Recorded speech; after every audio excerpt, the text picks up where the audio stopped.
जय श्री कृष्णा मित्रों, स्वागत है आपका ग्रेसफुल इकोस चैनल पर, जहां मिलते हैं आपको ज्ञानवर्धक, स्पिरिचुअल और मोटिवेशनल वीडियोस। आप सुन रहे हैं श्रीमद् भगवत गीता के सीख, और आज हम जानेंगे कि श्रीमद् भगवत गीता के 8वें अध्याय से क्या सीखा जा सकता है। विश्वास का सबसे उत्तम उदाहरण है कि धनुर्धर अर्जुन ने अक्षौणी सेना को छोड़कर सिर्फ भगवान श्री कृष्ण को चुना था। आज हम बात करेंगे 8वें अध्याय के सार की, बहुत ही सरल भाषा और आसान से शब्दों में। श्रीमद् भगवत गीता के 7वें अध्याय में हमने जाना कि ईश्वर किस तरह से इस संसार को चलाते हैं। ईश्वर को कौन से भक्त बहुत अच्छे लगते हैं, इंसान भगवान को क्यों नहीं जान पाता है तथा भगवान को कैसे प्राप्त किया जा सकता है। इसी क्रम में आज श्रीमद् भगवत गीता के 8वें अध्याय में हम जानेंगे कि भगवान क्या है और उनको कैसे प्राप्त किया जा सकता है। देवता कौन है, यह संसार कैसे चलता है और क्यों हमें आज से ही कठिन परिश्रम में लग जाना चाहिए।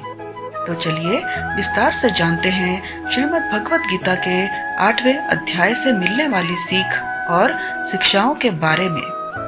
यह अध्याय संक्षेप में कुछ महत्वपूर्ण शब्दों और अवधारणाओं का वर्णन करता है, जिनका उपनिषदों में विस्तार से उल्लेख किया गया है। इसमें यह वर्णन भी किया गया है कि मृत्यु के पश्चात आत्मा के गंतव्य का निर्धारण किस प्रकार से होता है। देह का त्याग करते समय यदि हम भगवान का स्मरण करते हैं, तब हम निश्चित रूप से उन्हें पा लेंगे। इसलिए अपने दैनिक कार्यों को संपन्न करने के साथ साथ हमें सदैव उनकी विशेषताओं, गुणों और दिव्य लीलाओं का चिंतन करना चाहिए।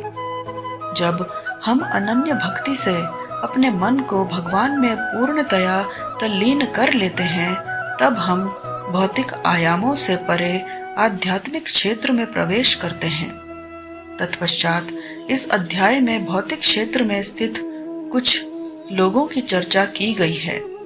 इसमें बताया गया है कि सृष्टि के चक्र में यह लोग और इन पर निवास करने वाले असंख्य प्राणी कैसे इनमें प्रकट होते हैं और प्रलय के समय पुनः अव्यक्त हो जाते हैं। किंतु इस व्यक्त और अव्यक्त सृष्टि से परे भगवान का दिव्य लोक है।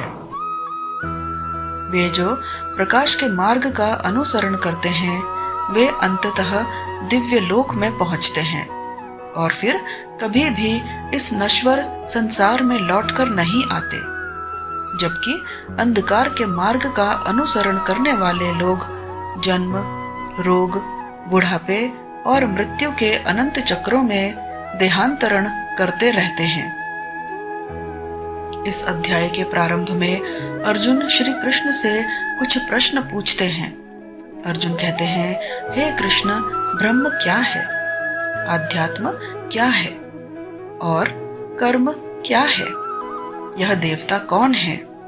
अधिदेव किसे कहा जाता है? इस संसार के निर्णय कौन करता है?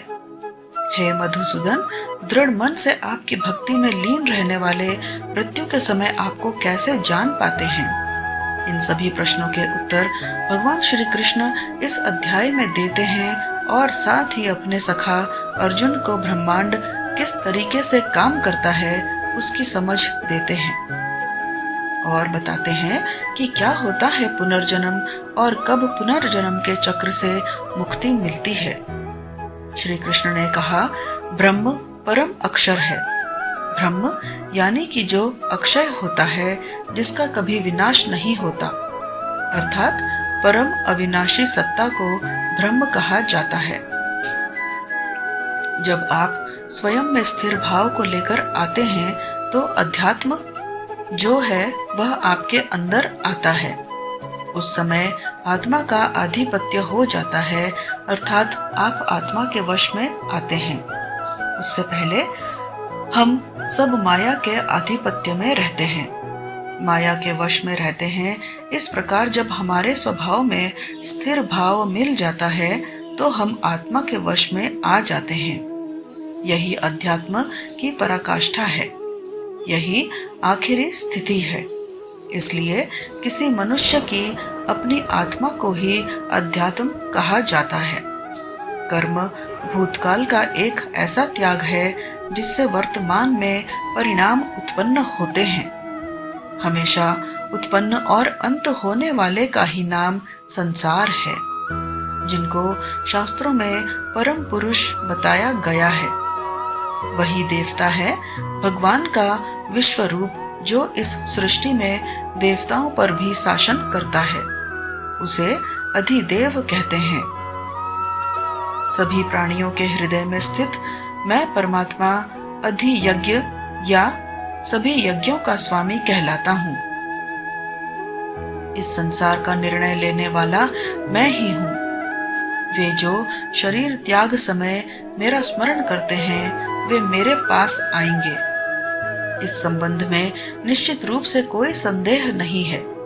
हे कुंती पुत्र, मृत्यु के समय शरीर छोड़ते हुए मनुष्य जिसका स्मरण करता है, वह उसी गति को प्राप्त होता है, क्योंकि वह सदैव ऐसे ही चिंतन में लीन रहता है। इसलिए हमेशा मेरा स्मरण करो और युद्ध लड़ने के अपने कर्तव्य का भी पालन करो। अपना मन और बुद्धि मुझे समर्पित करो, तब तुम निश्चित रूप से मुझे पा लोगे। इसमें कोई संदेह नहीं है। हे पार्थ, अभ्यास के साथ जब तुम अविचल भाव से मन को मुझ पुरुषोत्तम भगवान के स्मरण में लीन करते हो, तब तुम निश्चित रूप से मुझे पा लोगे। जो लोग हमेशा मुझे याद करते हैं, वे बहुत आसानी से मेरे पास आ जाते हैं, और जो मेरे पास आ जाता है उसके सारे दुख और जन्म मृत्यु के चक्कर समाप्त हो जाते हैं। यहाँ एक बात अत्यंत महत्वपूर्ण है कि भगवान कहते हैं, मृत्यु के समय मनुष्य जिस जिस भाव को स्मरण करता हुआ इस शरीर को त्याग देता है, वह उसको ही प्राप्त होता है। तब तो यह बहुत अच्छा है कि आप सिर्फ अंतकाल में जब आपकी मृत्यु होने जा रही है, तब आप भगवान को याद कर लीजिए और आपको भगवान मिल जाएंगे, क्योंकि उन्होंने कहा कि मनुष्य जिस चीज को याद करता है वही चीज उसे मिल जाती है। लेकिन ऐसा होता नहीं है, क्योंकि पूरे जीवन भर आप जिसका अभ्यास कर रहे होते हैं, तो जब अंत समय आता है, जब आपको पता होता है कि मेरी मृत्यु होने जा रही है, तो अंतकाल में वही विचार आपके मन में आता है, जिस विचार का आप जीवन में लगातार अभ्यास कर रहे थे। इसलिए भगवान श्री कृष्ण अर्जुन को कहते हैं कि तुम निरंतर मेरा चिंतन करने का अभ्यास करो, जिससे तुम अंत का काल में मेरा ही स्मरण करोगे, मुझे याद करोगे और मुझे प्राप्त हो जाओगे। श्री कृष्ण कहते हैं कि मुझे प्राप्त करके महान आत्माएं फिर कभी इस संसार में पुनः जन्म नहीं लेती, जो कि अनित्य और दुखों से भरा है, क्योंकि वे पूर्ण सिद्धि प्राप्त कर चुकी होती हैं।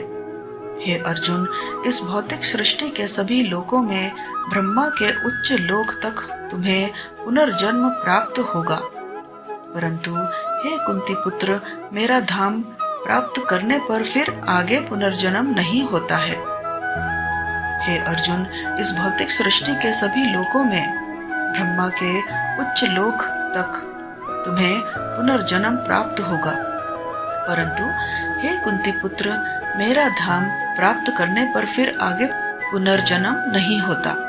ब्रह्मा का एक दिन पृथ्वी के 1000 युगों का होता है और एक रात भी 1000 युगों की होती है।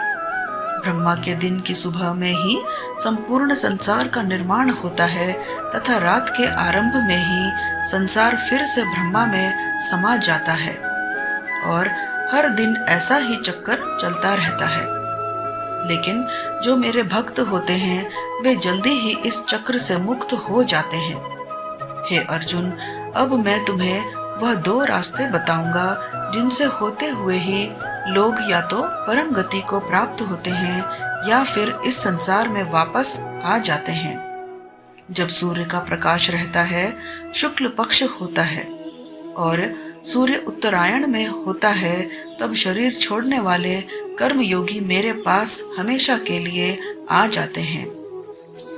इसके विपरीत जब रात्रि होती है, कृष्ण पक्ष होता है और सूर्य दक्षिण आयणम होता है, उस वक्त पर कर्मयोगी शरीर त्याग कर परलोक में बहुत समय तक तरह तरह के आनंद सुख भोग करके वापस जन्म लेते हैं।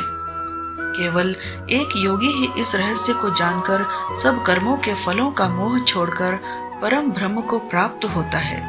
मित्रों, जब आप मेडिटेशन में जाते हैं, साधना करने लगते हैं, तो बहुत सारे थॉट्स या विचार आते हैं। ऐसी बातें दिमाग में आने लगती हैं जो आपने कभी सोची नहीं होगी। उल्टे सीधे ख्याल आते हैं, एक के बाद एक विचार जुड़ता चला जाता है। आप यहाँ से अचानक किसी और दुनिया में चले जाते हैं। रिश्तेदारों से लेकर दोस्तों से लेकर ऑफिस की बातें सब दिमाग में घूमने लगती हैं। बस तभी आपको युद्ध करना है, उन सारे विचारों को हटाना है और एकमात्र परमात्मा का विचार लेकर आना है।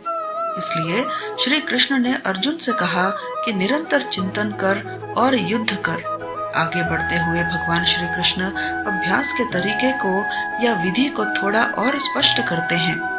वे कहते हैं कि सारी इंद्रियों के दरवाजों को रोककर, यानी कि जो इच्छाएं हैं, कामनाएं हैं, वासनाएं हैं, उनसे अलग होकर के अपने ध्यान को हृदय में स्थित करके अपनी आत्मा को शुद्ध करने का प्रयास करना चाहिए।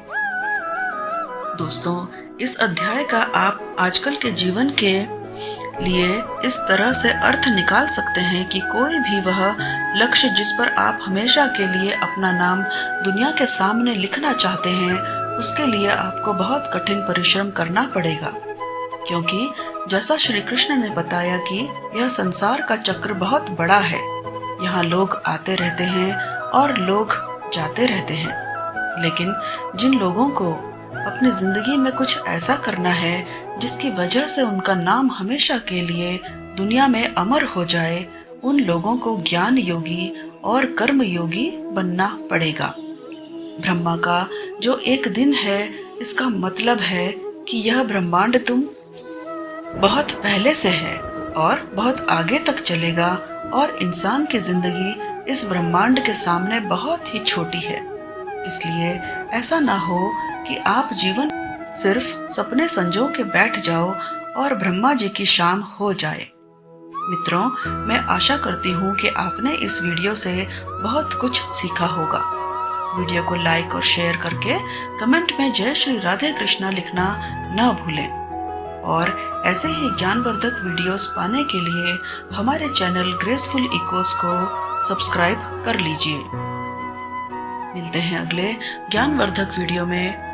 तब तक अपना ध्यान रखिएगा, स्वस्थ रहें, मस्त रहें, हमेशा मुस्कुराते रहें। जय श्री कृष्णा, राधे राधे।